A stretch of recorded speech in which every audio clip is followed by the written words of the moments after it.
Hello students, I'm glad you're here. I'm Rick Hartman and welcome to my workshop. Today we're building toys that are all about the science of magnets and motion.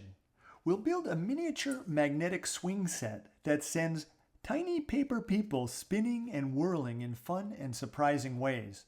And we'll make a practical joke toy that'll leave your friends and family amazed and wondering if actually they're robots instead of people. I hope you'll stick around. Like a magnet sticks to a block of wood. I hope you'll stick around. Like a magnet sticks to a plastic cup. I hope you'll stick around. Like a magnet sticks to a cast iron frying pan. We'll be right back. For over 25 years, I've been teaching kids to build their own amazing toys. Toys that spark the imagination and bring learning to life. Welcome to School of Toy.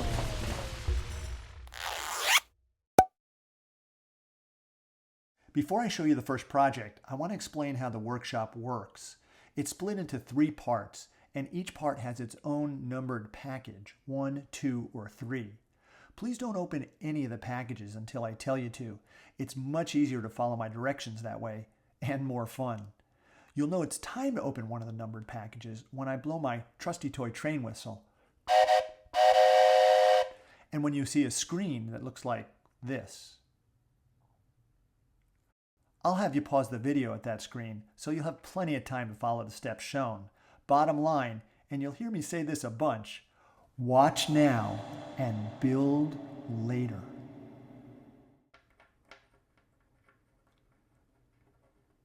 Toy makers love magnets because of their uncanny ability to push and pull objects with invisible forces.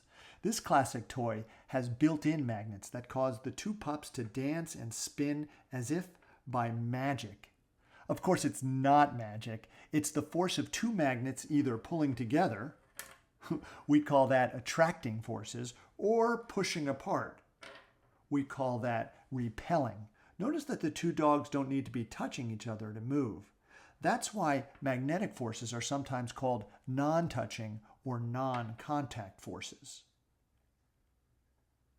Here's a famous toy that uses magnets to hold a spinning top against its metal track.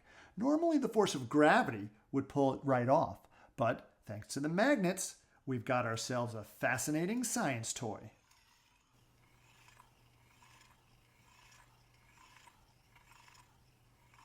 And then there's this unforgettable game that uses a magnetic wand to move iron filings around a face to make beards, mustaches, and eyebrows.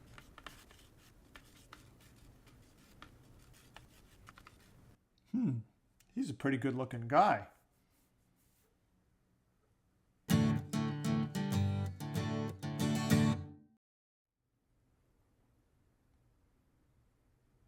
The toy we're building today is a type of swing that scientists call a pendulum. Normally, pendulums move back and forth in a very predictable pattern. We use a touching force to pull the pendulum up, we drop the pendulum, and the non-touching force of gravity pulls it down and back and forth until over time it comes to rest.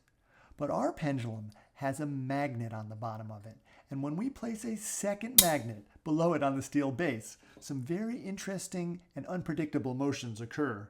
For example, this pendulum is set to attract